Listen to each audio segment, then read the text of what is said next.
Coming up today, we're planting our tomatoes. Follow us and the tricks and techniques that we use to hopefully expect a bumper crop this year. And we're going to talk about what a Florida weave is and how it can help you, plus tips on how to keep insects off your tomato plants. All that and more coming up today on the Wisconsin Vegetable Gardener.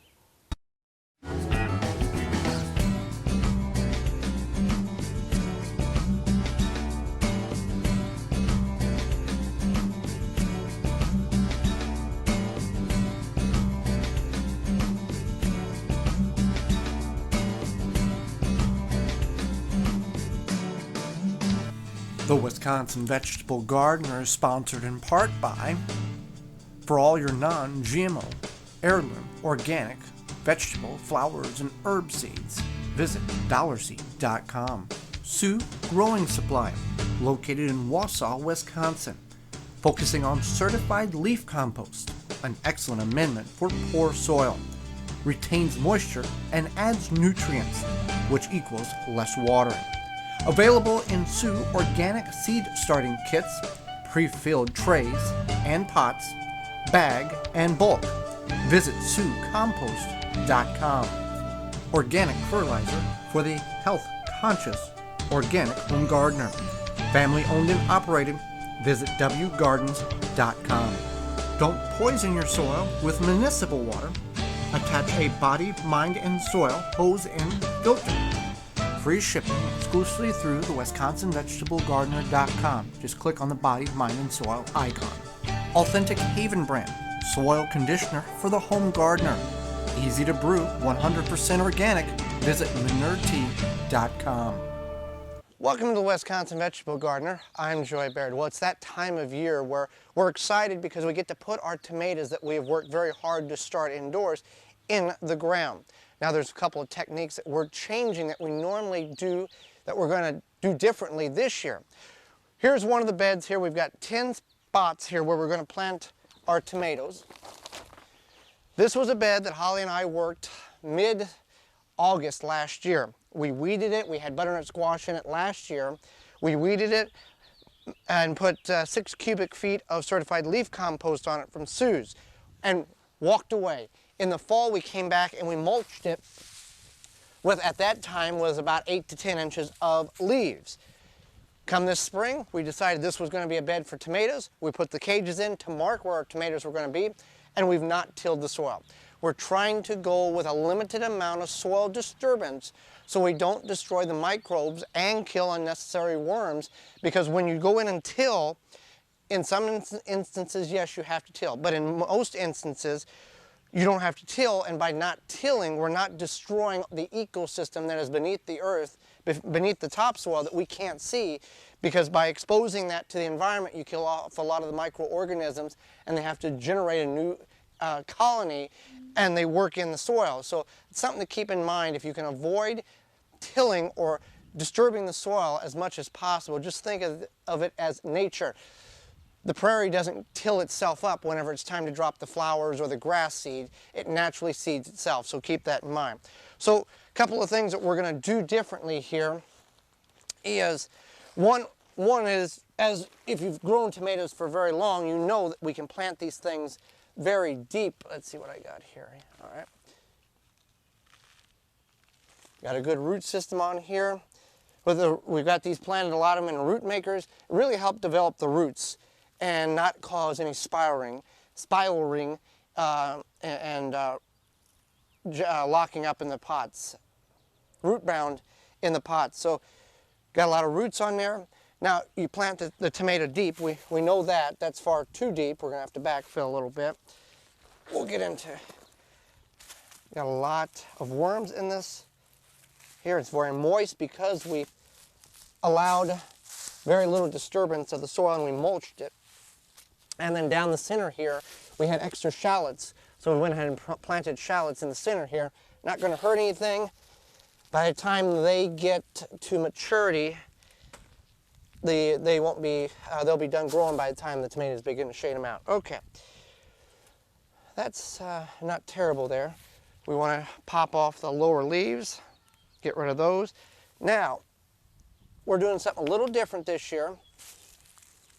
A couple of weeks ago, we added a handful of Epsom salt where each place the tomato was going to be grown at, in addition to a shovelful of compost.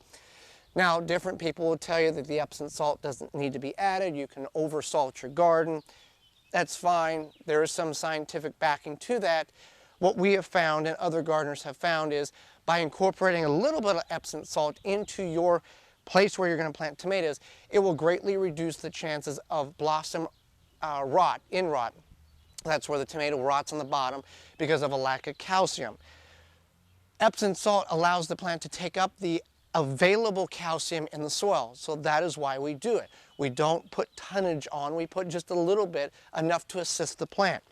In addition to what we have done prior to that, we are going to add a half of a tablespoon of Epsom salt in the bottom of the hole before we put the tomato in. In addition to the Epsom salt, we have created a formula, a mixture of tomato fertilizer by using what Winchester Garden fertilizer already has available. We're using the bone meal, the potato fertilizer, and the berry fertilizer. By incorporating them and mathematically calculating the applicational rate we would need for a 6-inch hole, we've come up with an NPK of 14, 15, 13 to allow the plant to have enough nutrients to give it a good boosting start. Nitrogen allows the plant to have green. Phosphorus allows the plant to begin to have good root development and flower production. And potassium helps sweeten the fruit. So by calculating what we need, need for a particular plant, we need a 1/4 cup or 1.5 ounces. Now we're going to put this at the bottom of the hole, and then I'm going to backfill with just a little soil, just so the roots are not in direct contact with the fertilizer, but will have access to it as the roots begin to grow down. And then we simply, I want to get the plant a little sturdy. Now what I'm going to take is 1 quart of Moo-Poo tea. We're brewing about 25 gallons of Moo-Poo tea in a trash can. And the Moo-Poo tea is going to help jumpstart with everything else we've added, help boost the plant to a good, healthy life. So we're adding a quart of Moo-Poo tea at the base of the roots. And then we're going to backfill. Now, we could backfill and then water in, but then you have to have that Moo-Poo tea go about 8 inches down to reach the roots. With this way, it's direct contact with the roots, hydrates the area around the roots, and helps the plant get a jump start in its production. So I'm just going to take, and we've used these sacks here before when we did our potato planting. We dumped the soil on them, and it's much easier to just take the sack and gently backfill. And that's the key here, because very easily a clod of dirt could come and snap that off, and then we're no better off than we were. So gently backfill.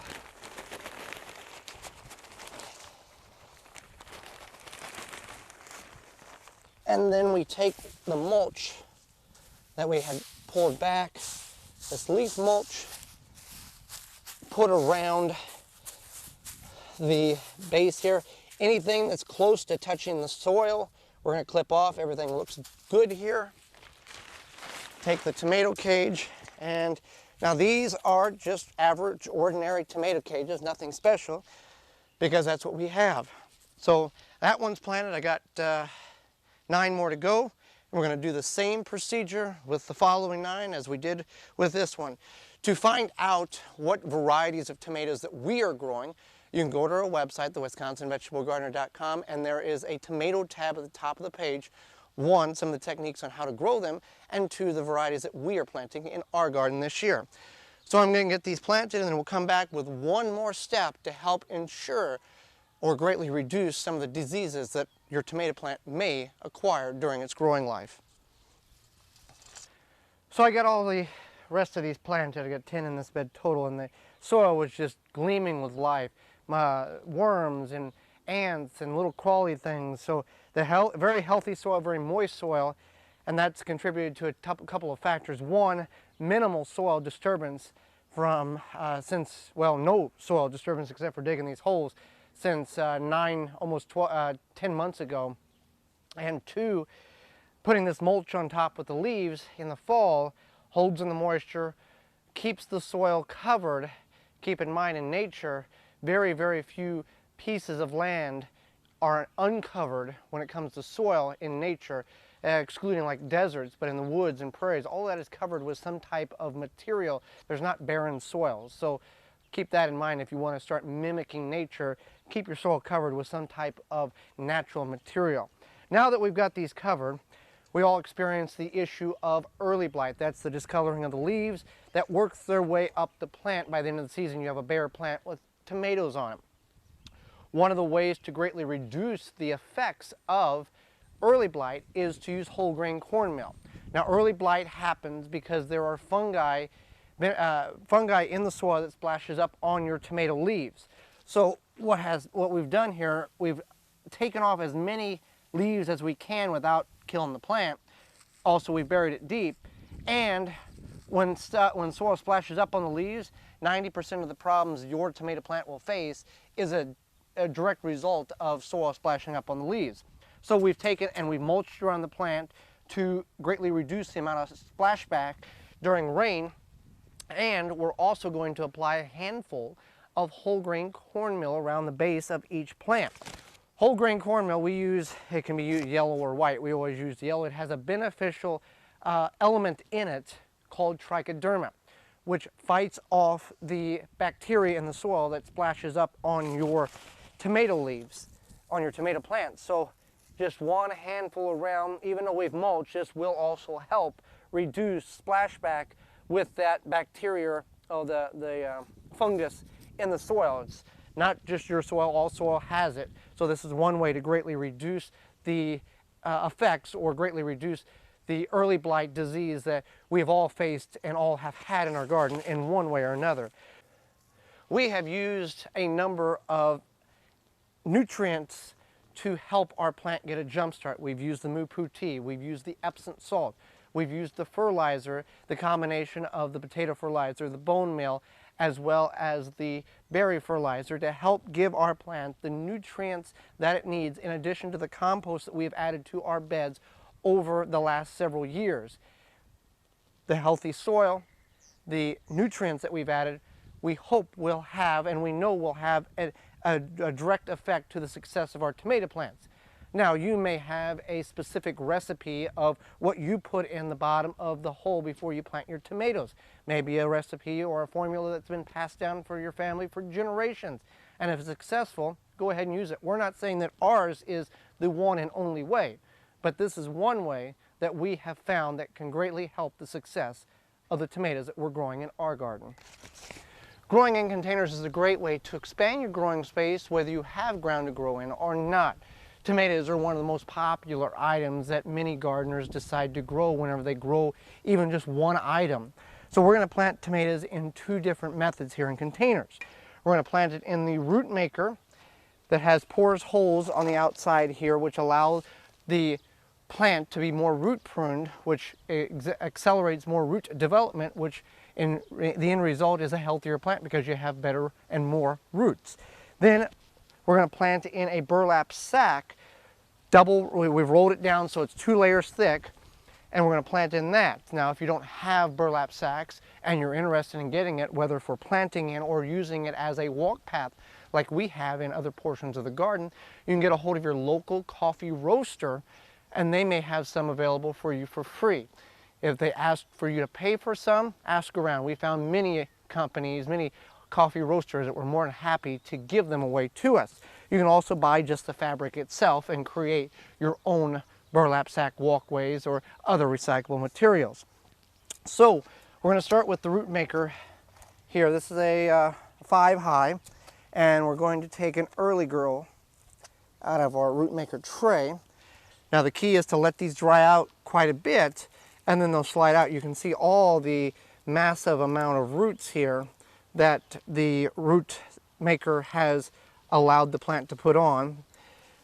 It's really just like you would if you'd plant it in the traditional ground here. We're going to dig a hole deep enough to where we can get a lot of the stem in. Tomatoes, all the fibrous hairs will produce more roots if you allow those to be touched by soil. So we're going to clip that off, going to get rid of this guy here, and we're going to plant all of that, and that stem will all become roots. So we want to plant it that deep. We'll backfill up to the top here, but that's pretty good there. There we go. Now, the way we plant our tomatoes, we have a combination of some fertilizers here from Winchester Garden, and the NPK becomes a 14, 15, 13. We're going to apply, we need 1.5 ounces by our calculations, and we're going to fill the hole with a quart of Manure Tea from manuretea.com.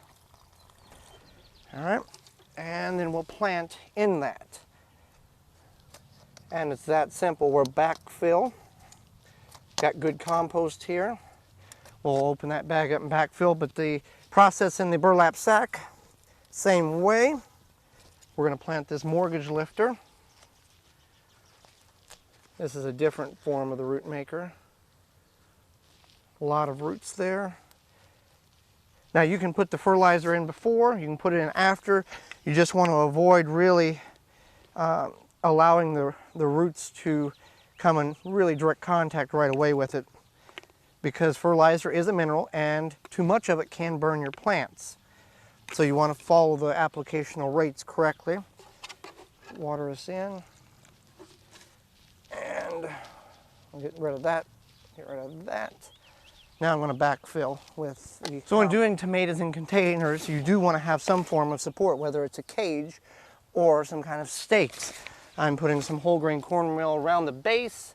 Whole grain cornmeal contains a beneficial bacteria called trichoderma, which rids off or greatly reduces the chance of your tomato plant getting early blight, which is the discoloring of leaves from the base and working its way up. It's a fungus in your soil. All soil has it.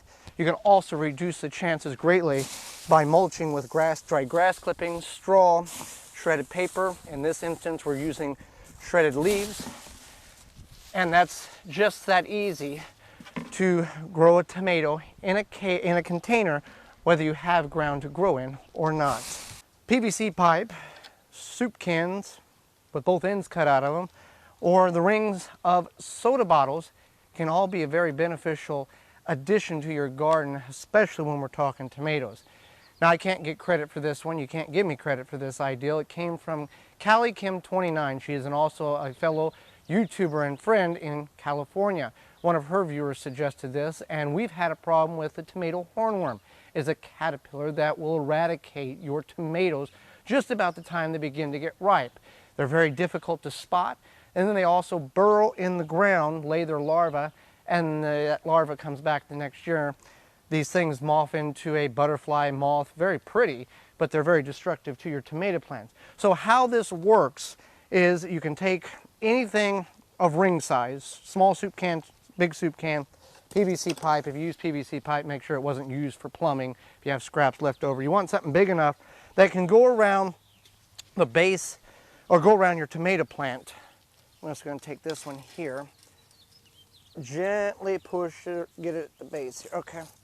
Now we're going to just bury it slightly, and this will stay on the entire growing season. Let me put some mulch back in there. Now, what the theory is, and what the viewer that Callie Kim had suggested this was, when this larva gives birth or births out of the soil, it finds your tomato plants and it crawls up the stem and then hides under the leaves and eats the fruit. So by having this barrier here, it can't crawl up this slick substance here, the plastic or the metal cans or whatever the case may be, so it can't attach itself to the tomato plant.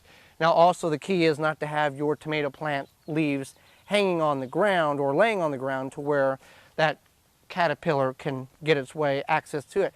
Because if a caterpillar gets on one, based on the way you've got them spaced, it can go through the whole thing, and it's a terrible thing to have happen. We experienced that last year.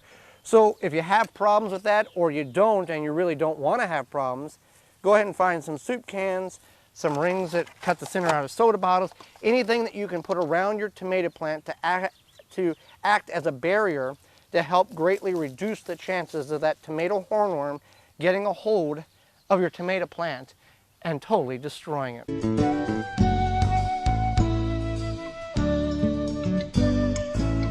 Getting your tomatoes up off the ground can increase your production by 2 times what it would be if you just let them sprawl on the ground. Now you can do this by having cages. Now we were fortunate enough to find nearly 100 cages of people who threw them out a couple years ago over a summer period. We've got every shape, size, dimension that you can imagine. Now these are the El Cheapo ones you can buy on sale at your local big box store at the end of the year. Not a whole lot of support, but they've done us well, and we've had to mend them by putting 2 or 3 together to get the support we need for one. You can also buy tomato cages that are very expensive. But one thing that we have come up with over the last couple of years and been very successful with is what you're seeing in front of you. It's called a Florida weave. Not sure why it's called a Florida weave. Didn't look it up. Really not important. The important part of this that it supports the plants without any necessary cages. Now it has the strings going long ways here on 2 supporting posts. Now I'll probably have to have more structure here as we add more weight, but essentially it's like a fence or the side of a wrestling ring or boxing ring. You've got strings running back and forth here, 6, 12, 16, 20 inches, and depending on how tall your fence posts are or your supporting beams are, you can go higher. What the premise is here is your tomatoes want to grow. They're a vine plant. Most of them are vine indeterminate, determinate. We'll get into that other time. But as they grow, you can gently weave them back and forth, allowing the string to support them. Now, in years past, we've had double strings where we just sprung it apart, let the plant grow up, you know. But we seem to think this is going to work better. So as the plant grows, we can gently coax it on the string and weave it back and forth to allow the string to support the weight of the tomatoes without any need of tomato cages or excess money spent on supporting your tomatoes. We just use big agricultural baling twine here. We get a roll for $30. It's 20,000 feet. That's about 8.5 miles, give or take a little bit. So we're going to have a lot of string, and if you're going to do gardening projects, you might want to invest in a big bulk of material. Florida weave, if you have never tried it, this may be something that will greatly enhance your tomato production. Again, you still want to space these every 2 to 3 feet. There's no different than if you're planting them in a cage, but it allows you to eliminate that whole cage premise and use strings instead. Thanks for watching. Join us again next time for more organic gardening and food preserving. I'm Joy Baird, and this has been the Wisconsin Vegetable Gardener. For more information, please visit thewisconsinvegetablegardener.com.